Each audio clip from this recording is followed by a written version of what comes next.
Assalamualaikum warahmatullahi wabarakatuh. Waalaikumsalam. Waalaikumsalam warahmatullahi wabarakatuh. Semangatlah anak ibu ya, pagi-pagi cerah seperti ini anak ibu harus semangat ya. Apapun kondisinya, apapun keadaannya, kita harus tetap semangat dan membuat diri kita jadi bahagia. Setuju ya dengan Miss ya? Nah, sebagai perwujudan ya, perwujudan rasa syukur kita anak ibu, karena hari ini kalian masih bisa mengikuti KBM ya, walaupun melalui daring, kemudian masih bisa dikasih rezeki, masih bisa menghirup oksigen dengan bebas ya. Jadi mari sama-sama kita berdoa. Miss minta yang mimpin doa Mbak Im dulu. Silakan Mbak Im pimpin doanya nak. Baik anak ibu, saya akan absensi terlebih dahulu ya untuk hari ini.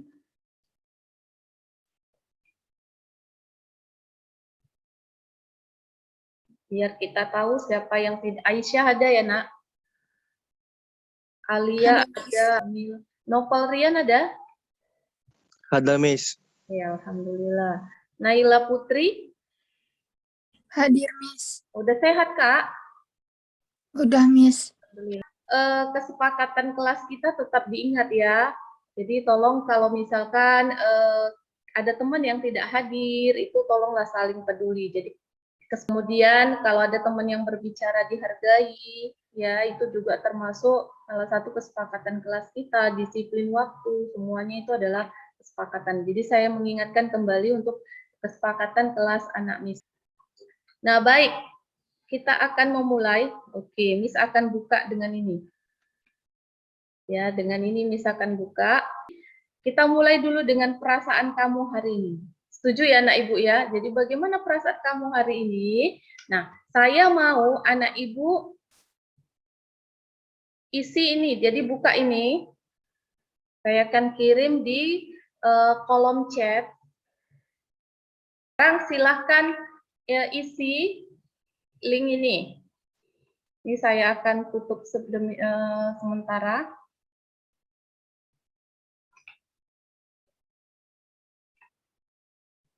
Kamu mengisi bagaimana perasaan kamu hari ini yang sejujurnya, misalkan lagi marah, lagi sedih, lagi nggak suka, apapun itu, diketik aja. Oke, bisa kalian lihat ya, jadi sudah ada masuk, di sini ada yang jawabannya biasa saja, kemudian ada lumayan bahagia, lagi capek Miss, pusing, oke.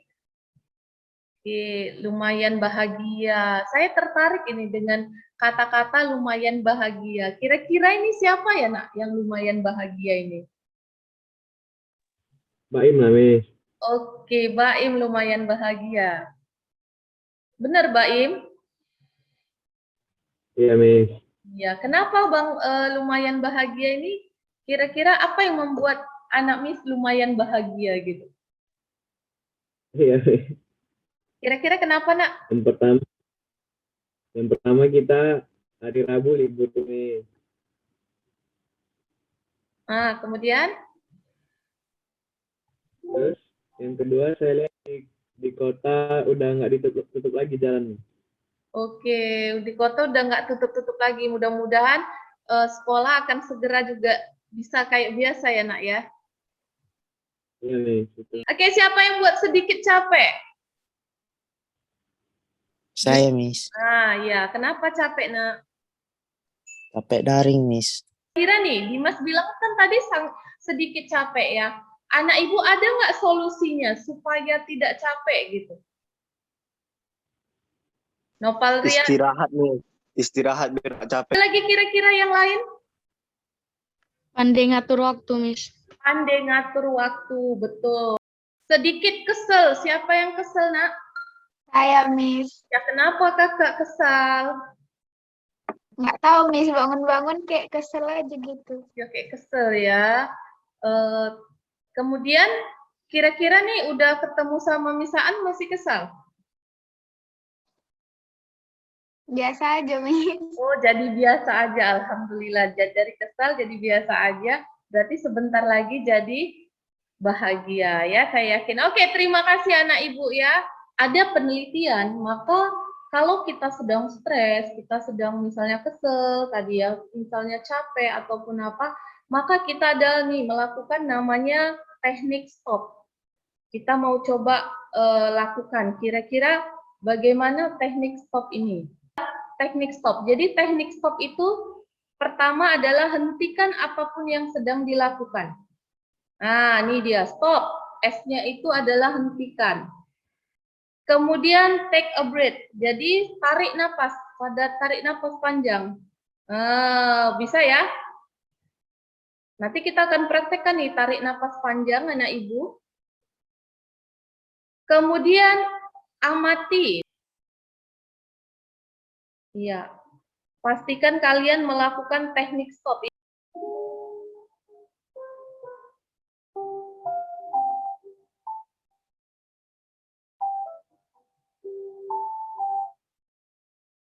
Nah, saya mau tanya dulu, Ikram.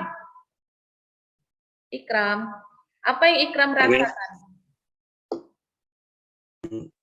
Tenang, Miss. Tenang, itu tenangnya dibuat-buat atau enggak? Enggak, Miss. Enggak ya. Jadi anak ibu mungkin itu perwakilan ya Ikram bilang tenang.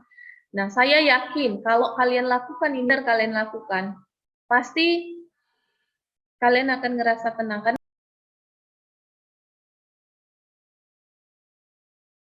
Saya punya video anak ibu, ya. Ini ada video. Kalian simak aja videonya sama. Nah, kalian bisa simak ya video ini. Sektor pangan. Jadi kalau misalnya Sebentar, kita hidup berdasarkan apapun hobi kita salurkan dengan menjadi suatu usaha, itu nggak akan pernah punah. Karena pada dasarnya kita hidup berdasarkan pangan, kita nggak bisa hidup dengan makan plastik, kita pasti hidup dengan makanan-makanan sayuran, buah-buahan maupun tanaman-tanaman lainnya. Jadi monggo Bapak Ibu, generasi milenial semua, coba hidroponik.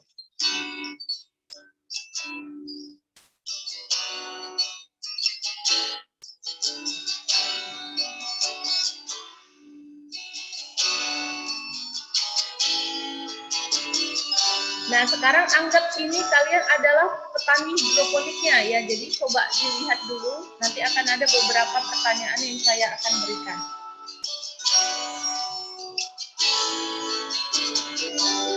Ya, perkenalkan, nama saya Aris Sustio Prabowo. Saya merupakan salah satu founder dari Hydroponic Mart. Kira-kira nih, kalau kalian lah yang tadi itu menjadi seorang petani hidroponiknya, nah kita kan cerita petani hidroponik ya nak, saya sengaja ngambil tentang pertanian modern. Karena kalau ditanya, siapa yang mau jadi petani, pasti nggak ada yang mau gitu kan, pasti nggak ada yang mau. Kenapa? Mungkin bayangannya itu tadi, petani tadi menjempol semua yang kotor-kotor ya, ternyata tidak seperti itu. Oke, siapa yang mau menjawab pertama? Mbak Miss, Oke, silakan. untuk meningkatkan hasil pertanian hidroponik, Baim mulai dari orang sekitar lingkungan Baim dulu, Miss. Baim kasih penyuluhan tentang gimana caranya bikin hidroponik, apa manfaat hidroponik, apa kelebihan hidroponik gitu, Miss. Jadi nanti orang sekeliling Baim udah membudayakan hidroponik, jadi hidroponik naik, Miss, gitu. Jadi bisa dikirim ke pasar-pasar gitu. Rasa ketertarikan terhadap hidroponik ini? Ada sih, Miss. Soalnya kan sekarang kita juga udah tinggal di perkotaan kan, Miss. Lahan hijau terbuka pun sekarang udah agak berkurang, Miss. Nah, kalau di negara-negara maju itu biasanya di atas gedung tinggi tuh, Miss, dibikin orang itu hidroponik, Miss. Iya, benar sekali di Kan atas ya, di rooftopnya ya, di rooftop itu bisa digunain. Betul sekali, saya setuju sama Baim. Iqbal tadi raise hand, silakan Iqbal. Sama Baim lah, Miss. Saya edukasi dulu orang-orang sekeliling saya tentang hidroponik ini, Miss. Nah, lanjut habis itu kita mengedukasi pasarnya, Miss. Supaya misalnya pasar itu ngerti bahwasannya hidroponik ini memang value lebih tinggi daripada value tanaman biasa gitu. Saya cari investor, Miss. Biar ekspansinya lebih besar. Naswa gimana kalau pendapat Kak Naswa? Kalau Naswa, Miss, memanfaatkan sosial media, Miss. Jadi kan sekarang orang udah banyak-banyak gadget, Miss. Terus pasti kayak orang-orang sekarang nyari-nyari tempat-tempat yang seru dikunjungin gitu, Miss. Terus kan kalau kita menanam hidroponik itu kita bisa buat tempatnya itu bagus, cantik, dan kayak apa ya, Miss, Instagramable lah kalau dibilang sekarang. Jadi kayak orang pun senang datangnya, Miss. Iya, benar nak, saya setuju. Nah, kita belajar pertumbuhan perkembangan untuk apa sih, Miss? Itu adalah dasar kita untuk kita membuat suatu ide kreatif. Nah, saya ambil contoh itu di pertanian hidroponik. Kalau di luar negeri, anak ibu, nanam padi itu nggak lagi harus ditanam. Terapung dia di dalam kolam ikan. Nah, gimana caranya? Ada teknologi pertanian. Jadi dia tidak lagi, dia manfaatkan apa? Nah, manfaat ilmu dasarnya adalah di sini. Ya, ilmu dasarnya di sini. Faktor yang mempengaruhi pertumbuhan dan perkembangan itu apa?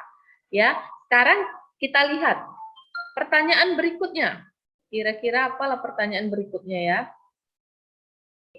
Berdasarkan video, sebutkan faktor apa yang mempengaruhi keberhasilan pertanian sistem hidroponik.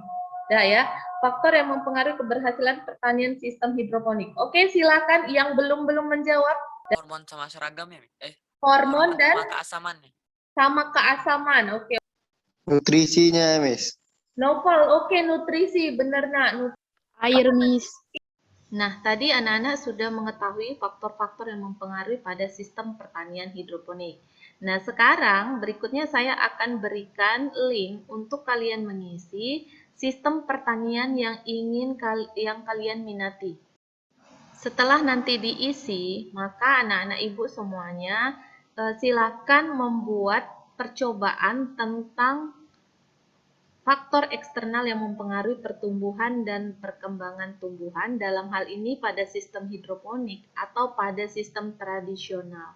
Nah, untuk tugas laporan boleh dibuat dalam bentuk poster, dalam bentuk artikel, boleh juga dalam bentuk video, ataupun bentuk lainnya yang tetap mencantumkan hal-hal yang diperlukan dalam pembuatan laporan percobaan. Untuk apa? Belajar pertumbuhan dan perkembangan pada tumbuhan. Ya, Miss. Jadi kita nggak akan tahu dunia itu 10 tahun ke depan tuh kayak mana, berapa tahun ke depan kayak mana, pasti akan berubah-ubah kan, Miss. Apalagi di bidang bioteknologi, Miss. Maka kita tuh harus mempelajari tentang biologi, walaupun nggak harus penuhnya ngerti, tapi yang penting kita tahu gitu, Miss. Terima kasih untuk semuanya. Semoga pertemuan kita berkah, ya nak ya, berkah membawa manfaat. Assalamualaikum warahmatullahi wabarakatuh. Waalaikumsalam warahmatullahi wabarakatuh.